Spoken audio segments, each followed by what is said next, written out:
At family reunion, my sister's kid announced, "Mom says you never give back to this family." Everyone clapped. I smiled and said, "Perfect. Then she won't miss the $5,200 I cover for her mortgage every month." My sister went pale.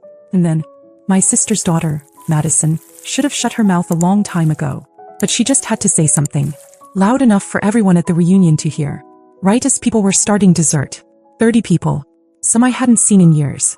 All gathered to celebrate my promotion. The promotion that no one from my sister's side of the family ever really acknowledged. Not because they didn't know, but because if it wasn't about them, they didn't care. Madison thought she was funny. Like her mother. And for too long, I let that kind of behavior slide. I covered for them, helped them, paid for things I had no business paying for. All to keep the peace. That peace ended the second she opened her mouth. The reunion was my idea, but I didn't really want it. Greg told me to cancel it when we saw the guest list. But my boys were looking forward to it, and I figured, okay, one more time. It was at the lake house we rent every year. I paid for everything. Food, drinks, setup, cleanup, down to the folding chairs. Not that anyone noticed. Erica arrived in a sundress I recognized because I paid for it last spring when she said she couldn't afford anything for herself. She didn't greet me. Just waved and walked inside with Madison, who was already glued to her phone. They didn't speak to my boys. Barely nodded at Greg. I was still trying to hold it together. Trying to tell myself not to let it get to me. Then dessert came out. My mom was mid-story about something our dad did back in the day, and people were half listening, half chewing on strawberry shortcake. And that's when Madison decided to drop her little grenade. "Mom says you never give back to this family." Just like that. Like she was repeating something casual she'd heard 1,000 times. The entire table went still. You could feel it. A shift. My mom went quiet. Greg froze. My sons looked over at me like they weren't sure if they were allowed to say anything. And Erica? She just kept sipping her drink like it was someone else's problem. I smiled. I don't even know why. Maybe it was because I finally stopped caring. And I said, "Perfect. Then she won't miss the $5,200 I cover for her mortgage every month." There were actual gasps. And a few people clapped. Not out of joy. More like shock. Because the one person they didn't expect to speak up had just pulled the curtain back. Erica went pale. Madison blinked like she didn't get it. Greg stood up, raised his glass a little, and said maybe it was time I told the rest. So I did. I reminded them all that the SUV Erica drives isn't hers. I bought it. It's in my name. I even cover the insurance because she said she couldn't get approved on her own.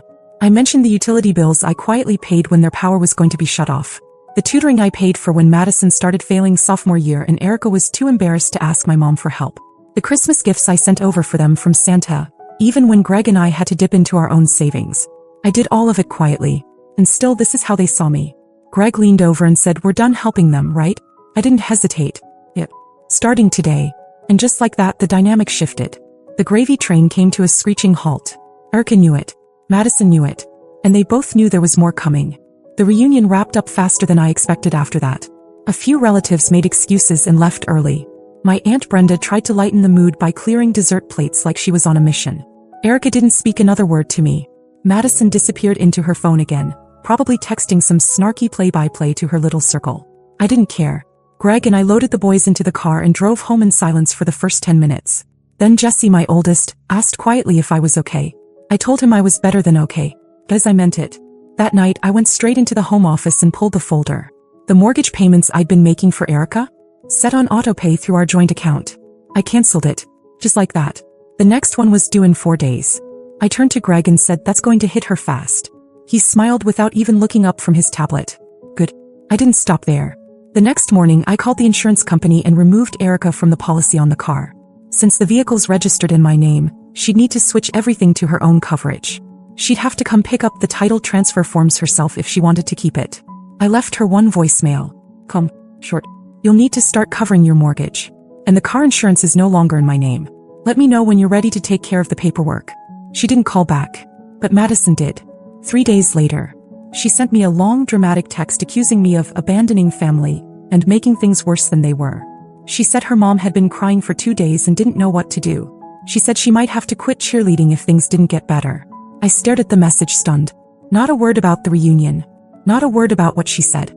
No apology. No taking responsibility. Just guilt-tripping and panic because for the first time they were being held accountable. So I replied with one sentence. "Actions have consequences, Madison. Nothing else."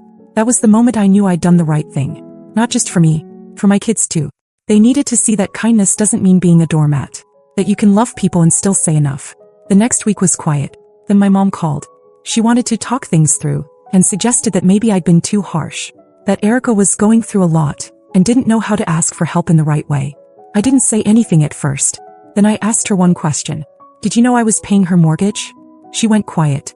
Then she said no. Exactly. She tried once more. Maybe just the car, maybe just a few more months, but I cut her off. I told her I'd been helping quietly for years and no one noticed. But the moment I stopped, I was suddenly the villain. That's not how family works. At least not mine anymore. And the real twist? Erica showed up the next day. Not at my house. At Greg's office. She didn't text. Didn't call. Didn't even try to show up at my place. Erica went straight to Greg's office. As if that was going to work. She knew better than to face me, so she tried to guilt him instead. Greg called me after she left, and the first thing he said was, "You are not going to believe this." She walked into his office unannounced, wearing oversized sunglasses and fake confidence, and asked if she could have a quick word with him. Greg didn't throw her out because he's not that kind of person. But he wasn't kind either. He just listened. She started with tears. Said she didn't understand why I'd blindsided her in front of the whole family. Said she felt humiliated. Said her daughter hadn't spoken to her in 2 days. Like that was somehow my fault. Then she got to the real reason she was there. She said the mortgage payment bounced. Her account was overdrawn. The bank was calling.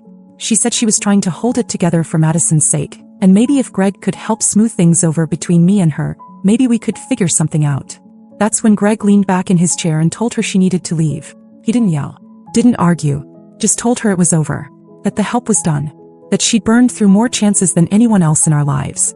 And that whatever conversation she thought she was going to have with him, it was the wrong office, the wrong man, and the wrong decade.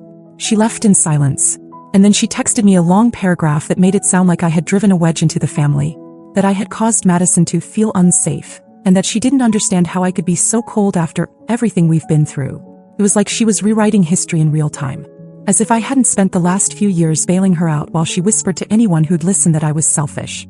I didn't reply. I blocked her number that night. Madison went quiet too. Not a word. Not a post. Not a story.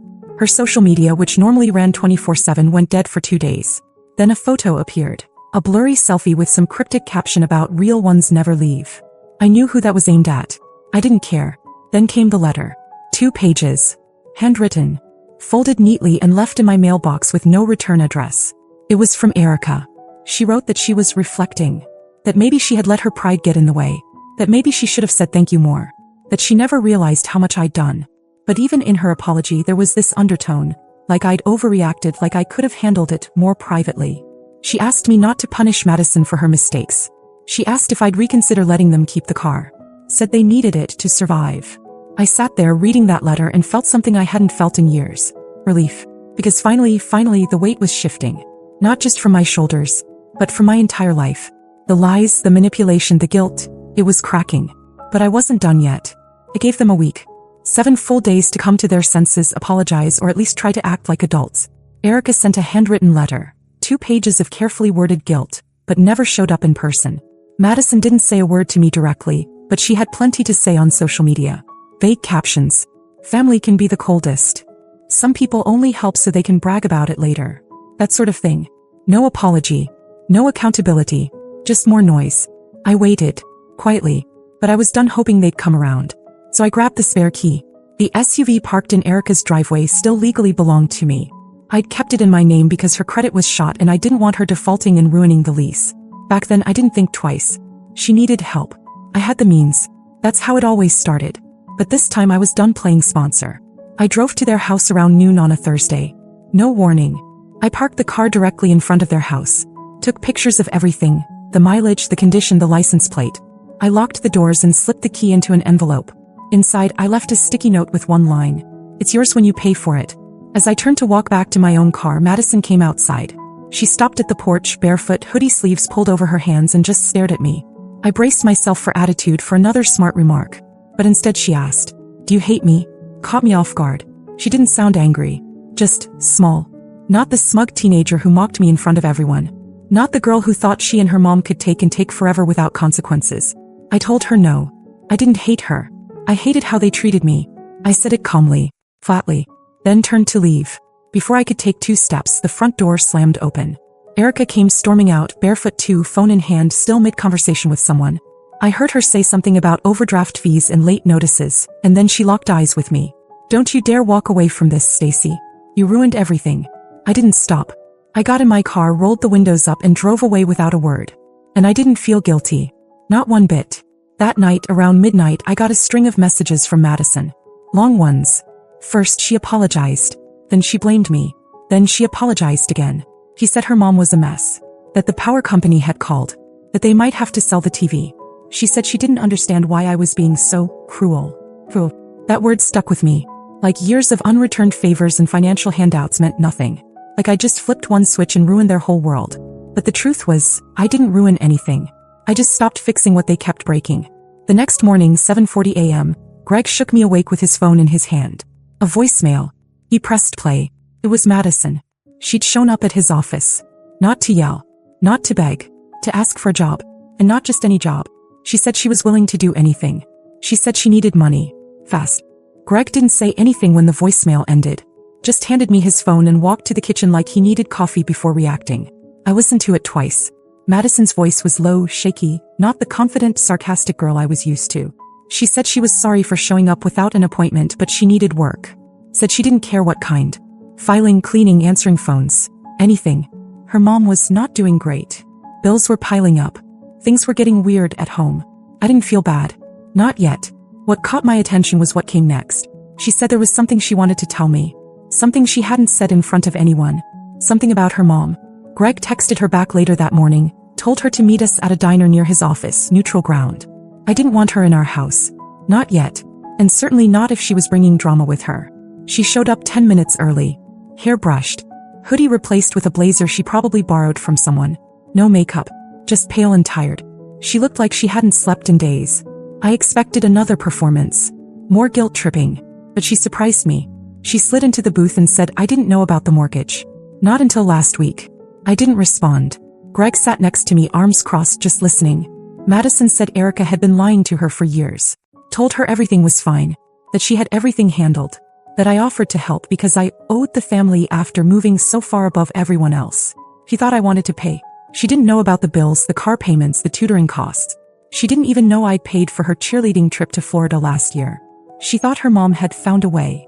And then after the reunion she found the bank notices in the drawer. Red letters. Final warnings. A foreclosure letter. She looked at me and said, I know it's not your fault. I just didn't know who to be mad at until now. That's when I realized. Madison had been used just like me. Maybe not in the same way, but close enough. Erica had lied to her too, kept her in the dark. Made me out to be the villain while she quietly sank the ship with both of them on it. Madison reached into her bag and pulled out a torn envelope. Inside was a folded check. One I'd written over a year ago. $850 made out to cash. Memo line, groceries. I never even remembered writing it. She said she found it in her mom's drawer with at least a dozen others. Uncashed. Just sitting there. I stared at it. She said I think she kept them in case she ever needed proof to guilt you with. That was the moment it all clicked. Erica never intended to fix anything. She just wanted to keep a record of every favor. Every dollar. Not to be grateful, but to use. I pushed the check back toward Madison and told her I wasn't hiring family anymore. That if she wanted a job she'd have to apply somewhere else. On her own. She looked crushed but nodded. No argument. Just a quiet yeah. But as we stood up to leave she said something I didn't expect. I don't think she's done. My mom. I think she's planning something. Hence you. I paused. Asked her what she meant. Madison looked at the floor and said, I heard her talking to Grandma. She's trying to turn the family against you. Said you've changed. Said Greg controls you. Said she might tell everyone you were stealing money from them all these years. That you're not as generous as you pretend to be. And that's when I knew Erica was spiraling. And the worst part? My mother was helping her. He was trying to poison the well. That's what Madison said as we stood in the parking lot after the diner. Erica had been calling relatives all week, spinning stories. Telling them Greg controlled the money. That I was using my promotion to act superior. That I'd made up the payments to embarrass her publicly. And the worst part? My mother was listening. I didn't want to believe it until the phone rang that night. It was Mom. She started with small talk, asked about the boys, asked about work. I knew what was coming, so I waited. Then she said it. Maybe you should have handled it privately, Stacy. Maybe you didn't need to humiliate your sister like that. That was it. That was the moment I knew it was done. I asked her if she remembered who paid her rent last winter when her heating went out. She got quiet. I told her Erica wouldn't have survived the last 3 years without me. And the only reason she was angry now was because the free ride ended. She tried to interrupt. I didn't let her. I said, you want to pick sides? That's fine. Just don't come to me when she drains your savings too. And I hung up. The next day I went to the DMV and started the process to repossess the SUV. Legally I had every right. It was mine. I'd given her enough time, enough warnings, enough kindness. I wasn't asking anymore. The repo guy called me 3 days later. He said the car was already gone. Not stolen. Sold. Erica had forged the sale using fake documents. She flipped the car to some guy across town for cash under the table. My car. Sold. I called the police. Filed the report. Gave them everything. Photos, title, text. The guy who bought it returned the vehicle without a fight once he realized what happened. But now Erica was in legal trouble, and she knew exactly who put her there. Madison was the one who told me. She came to my office in tears a week later, shaking. Said her mom was losing it. Screaming at everyone. Blaming me for everything. Said the lights got shut off that morning. That there was no food in the fridge. That she found a list in her mom's notebook titled, "Ways to Make Stacy Regret It."